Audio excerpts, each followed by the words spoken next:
పశ్చిమ గోదావరి జిల్లా ఉండి జెడ్పీ హై స్కూల్ని ఎంత సుందరంగా తీర్చిదిద్దానో ఉండి గ్రామాన్ని కూడా అంతే సుందరంగా తీర్చిదిద్దేందుకు ప్రజలందరూ సహకరించాలని డిప్యూటీ స్పీకర్ కనుమూరి రఘురామకృష్ణరాజు అన్నారు.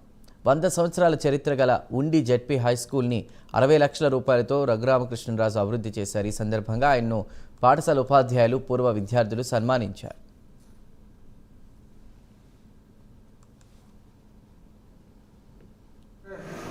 చదువుకున్నాను.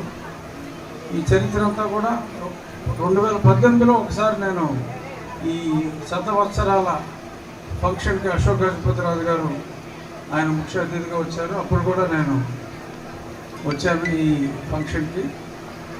అప్పటి నుంచి అనుకున్నా ఈ స్కూల్ని బాగా అభివృద్ధి చేస్తే, ఇంకా అభివృద్ధి చేస్తే బాగుంటుందని.